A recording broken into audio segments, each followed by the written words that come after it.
नमस्कार, आप देख रहे हैं सत्य नेशन और मैं आपके साथ सागर चौधरी। आज बात करेंगे बंगाल चुनाव की, जहां पर कुछ समय बाद में बंगाल में चुनाव होने जा रहे हैं। उसको लेकर क्या कुछ अपडेट है और किस तरीके से आने वाले समय में वहां पर चुनाव होने जा कि पश्चिमी बंगाल में राष्ट्रपति शासन लागू हो या फिर केंद्रीय सुरक्षा बलों की तैनाती होनी चाहिए, क्योंकि 4 माह बाद होने वाले विधानसभा के चुनाव ममता बनर्जी के शासन में निष्पक्ष तो नहीं हो सकते।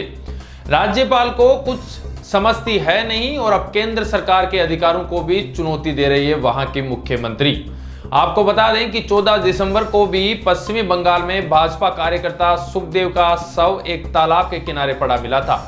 सत्तारूढ़ टीएमसी के दंगाइयों ने वर्तमान में भाजपा कार्यालय में आग लगा दी थी। बंगाल में अब तक भाजपा और संघ के 130 कार्यकर्ताओं की हत्या हो चुकी है। आपको बताएं कि एक और बंगाल में हिंसा का दौर जारी है तो दूसरी ओर ममता बनर्जी की सरकार सीधे तौर पर केंद्र के अधिकारों को चुनौती दे रही है। 14 दिसंबर को ही बंगाल के मुख्य सचिव और पुलिस महानिदेशक को दिल्ली में गृह मंत्रालय में उपस्थित होना था, लेकिन इन दोनों अधिकारियों को राज्य सरकार ने दिल्ली जाने की अनुमति नहीं दी। इससे पहले 3 आईपीएस को प्रतिनियुक्ति पर दिल्ली बुलाया था, लेकिन इन अधिकारियों को भी राज्य सरकार ने रिलीव नहीं किया। असल में पश्चिमी बंगाल में अगले वर्ष अप्रैल में विधानसभा चुनाव होने हैं। चुनाव से पहले चारों तरफ सत्तारूढ़ टीएमसी और मुख्यमंत्री ममता बनर्जी का विरोध हो रहा है। इस विरोध से ममता बनर्जी घबराई हुई है और वे सब हथकंडे अपना रही है, जिससे लोगों को डराया धमकाया जा सके। टीएमसी के कार्यकर्ता किस विचारधारा के हैं ये सबको पता है, इसलिए आए दिन भाजपा कार्यकर्ताओं की हत्याएं हो रही है। बंगाल में कितनी अराजकता वाला माहौल है, इसका अंदाजा 10 दिसंबर को भाजपा के राष्ट्रीय अध्यक्ष जेपी नड्डा के काफिले पर हमले से पता लगाया जा सकता है। नड्डा को Z+ सुरक्षा मिली हुई है, लेकिन इसके बाद भी बंगाल में उनकी कार पर पत्थर फेंके गए। इससे पत्थर फेंकने वालों की हिम्मत का अंदाजा लगाया जा सकता है। जब केंद्र सरकार ने नड्डा की सुरक्षा में लगे 3 आईपीएस को प्रतिनियुक्ति पर दिल्ली बुलाया तो ममता बनर्जी ने रिलीव करने से इनकार कर दिया, जबकि सुप्रीम कोर्ट का फैसला है कि केंद्र सरकार अपने अधिकारों के तहत किसी भी राज्य के आईएएस और आईपीएस को प्रतिनियुक्ति पर बुला सकती है। ममता बनर्जी पहले ही राज्यपाल को कुछ भी नहीं समझती है और अब केंद्र सरकार को सीधे चुनौती दे रही है।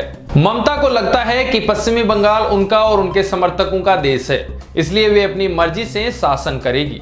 लेकिन ममता को यह समझना चाहिए कि पश्चिमी बंगाल भारत का एक राज्य है और इस राज्य की रक्षा करना केंद्र सरकार का दायित्व है। यदि पश्चिमी बंगाल में देश विरोधी ताकतें सक्रिय होगी तो केंद्र को हस्तक्षेप करना ही पड़ेगा। ममता बनर्जी के भरोसे बंगाल को यूं ही नहीं छोड़ा जा सकता।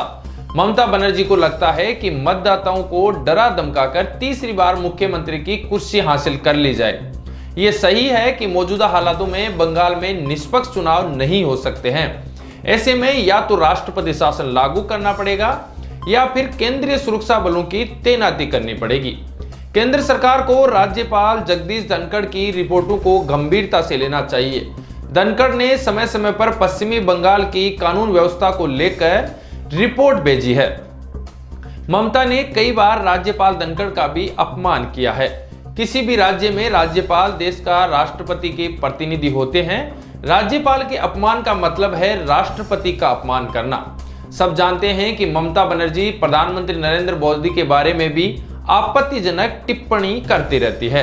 यानी ममता बनर्जी सत्ता के नशे में राष्ट्रपति और प्रधानमंत्री तक का अपमान कर रही है। इससे अंदाजा लगाया जा सकता है कि ममता बनर्जी किस सोच के साथ पश्चिमी बंगाल में शासन कर रही है, जबकि पश्चिमी बंगाल की सीमा बांग्लादेश से लगी हुई है। बांग्लादेश के हालातों के बारे में सब जानते हैं। सीमावर्ती प्रदेश में यदि अराजकता होगी तो देश विरोधी ताकतों को लाभ मिलेगा। पश्चिमी बंगाल के प्रति लापरवाही या अनदेखी अब भारी पड़ेगी। केंद्र सरकार को तत्काल सख्त कदम उठाने की जरूरत है। लगातार बने रहिए हमारे साथ सत्य नेशन में अंदर की बात पर। अगली खबर लेकर फिर आपसे रूबरू होंगे। तब तक के लिए जय हिंद, जय भारत।